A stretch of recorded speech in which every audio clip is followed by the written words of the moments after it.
Fala galera, belezinha? Tudo tranquilo? Estamos começando mais uma aula do canal 10 de História. Primeiro de tudo, vai lá no site 10historia.com, pega o material para essa aula, pega a linha do tempo, tabela, para você poder já imprimir uma lista de exercícios, para você poder estudar e se preparar melhor aí para o seu objetivo. Belezinha?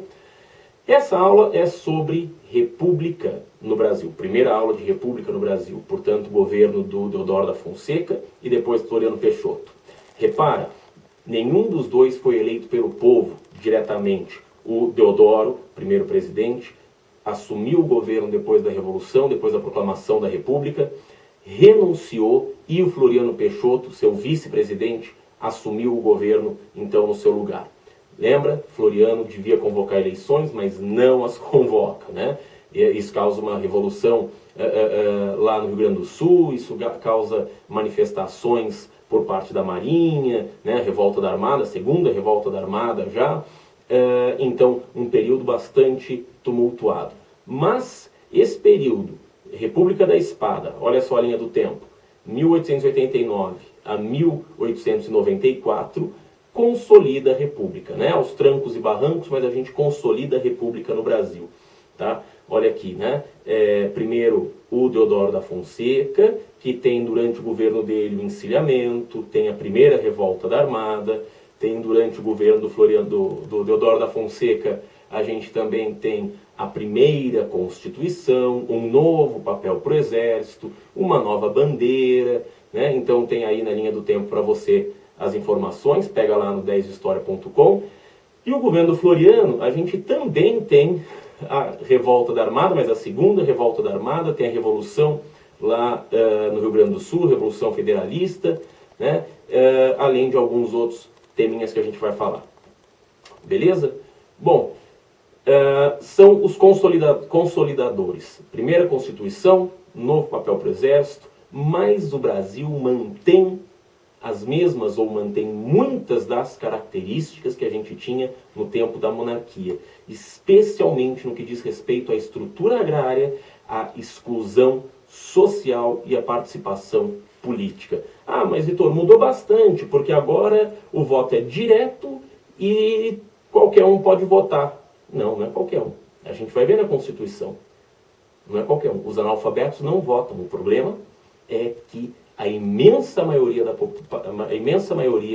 da população brasileira é analfabeta e, portanto, a imensa maioria da população brasileira não vota, né? Lembrando também, mulheres ainda não têm o direito de votar de acordo com a Constituição de 1891. Então, como é que faz? Mudou muito? Acho que não, mas vamos ver, vamos acompanhar. Agora, sempre que a gente vai começar um modelo novo, né, seja, né, uma república, uma monarquia, proclamar independência, sempre que a gente faz qualquer revolução, qualquer mudança profunda, qualquer mudança drástica, a gente tem o privilégio, a gente tem o direito de escolher como é que vai ser esse novo país. É disso que se trata. A gente está pensando em um novo país. Dá uma olhada nesse quadro aqui do Pedro Bruno. Olha só que bonitinho, as mulheres costurando, né, um quadro de 1919, mas as mulheres costurando a bandeira, as crianças, né, uma criança segurando a bandeira com amor, uma outra coberta, protegida pela bandeira. É um quadro fofo, né? É um quadro que desperta aquele sentimento, ai, que lindo. Mas será que foi assim? Que república é essa que a gente quer fazer? Que características tem essa república? Nós tínhamos vários projetos possíveis, mas 3 projetos republicanos, ou seja, 3 projetos de república, se destacam na cabeça daqueles que vão proclamar a república e que vão efetivamente participar do projeto político republicano. O primeiro projeto é um projeto que a gente diz um projeto de república positivista. Positivista. O que quer dizer positivista? Quer dizer que é o cara que acredita no pensamento do Auguste Comte, né? Auguste Comte, um filósofo francês que desenvolve todo um conjunto de teorias que fala da evolução do Estado, né, da evolução das sociedades, então do estágio teológico para o estágio metafísico, para depois chegar, enfim, no estágio científico. Esse positivismo acreditava que... É interessante que ele acreditava o seguinte, que Um dos problemas da sociedade é a ignorância. Ignorância no sentido técnico da palavra, né? Não que o burro, né? O incapaz de aprender, mas aquele que desconhece, o ignorante, aquele que ignora, aquele que desconhece, né? Que não tem, portanto, o conhecimento.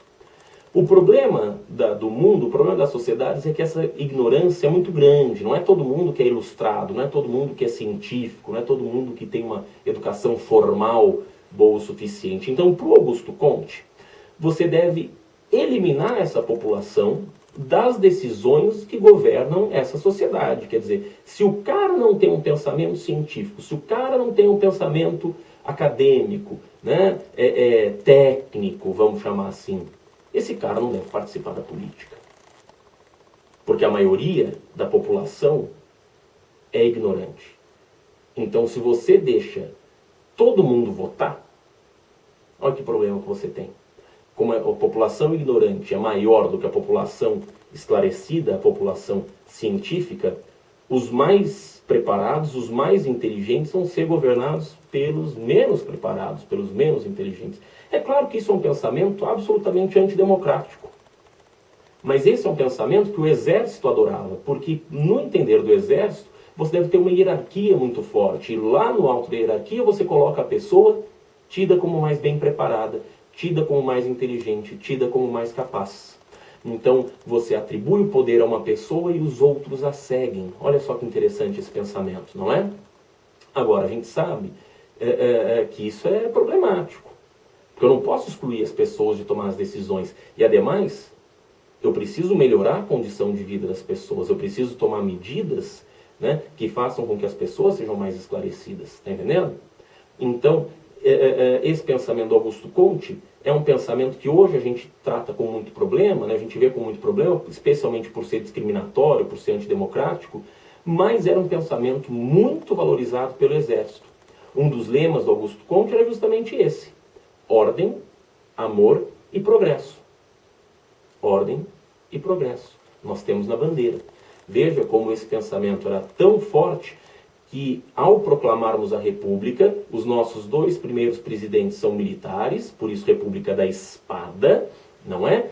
E temos aí o pensamento já positivista. Então, esse primeiro projeto de República, o projeto positivista, é um projeto que é encampado entre 1889 e 1894 pelos dois primeiros presidentes do Brasil. Belezinha? Um outro projeto que a gente tinha é um projeto de república liberal. Né? Um projeto de república liberal que pregava um federalismo descentralizado, com grande autonomia para os estados, né? Ou seja, toda aquela briga que a gente tem desde a proclamação de independência, desde o acordo que o Dom Pedro I organizou com as elites dos estados, com os latifundiários dos estados, né, buscando aí um pensamento que desse poder para ele, mas as elites dos estados queriam participar da República. Lembra disso? Tem até a Confederação do Equador, essa história toda. Esse pensamento liberal, federalista, é um pensamento que vai percorrer toda a história do Brasil até especialmente 1930. E é justamente entre 1894 e 1930, ou seja, o fim da República da Espada, 1894, até a Revolução ou o golpe de 1930, ou seja, começo da Era Vargas, que esse modelo vai prevalecer no Brasil através da política dos estados, né? Ou política dos governadores, né? Feita lá pelo Campos Salles. Então, esse projeto de uma república liberal era desejado por uma boa parte da elite brasileira. Qual elite? A elite latifundiária, cafeicultora, que ajuda a proclamar a república, que apoia o movimento republicano e que aí vai estar no poder durante a república oligárquica, ou a república do café com leite, se você preferir. Tudo bem? Então, esse projeto de república federalista é um projeto que funciona entre 1894 e 1930. Tudo bem? Ou república liberal, se você preferir. Belezinha? Agora, tínhamos um terceiro tipo, um terceiro modelo possível de governo para o Brasil. Um terceiro modelo possível de república para o Brasil.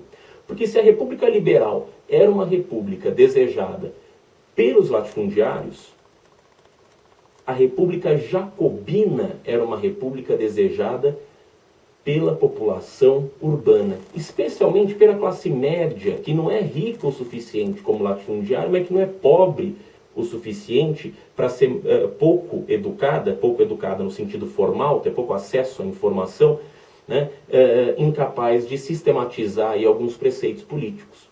Essa República Jacobina dizia, por exemplo, o seguinte, né, a proposta seria, por exemplo, o seguinte, um sistema educacional para todos, um sistema de saúde para todos, legislação trabalhista, não é? Ou seja, a República Jacobina é isso mesmo, em referência aos jacobinos da Revolução Francesa, significa um modelo de república que privilegia a população mais pobre, um modelo de república que privilegia transformações sociais mais profundas, um papel no Estado no sentido de transformar a estrutura da sociedade.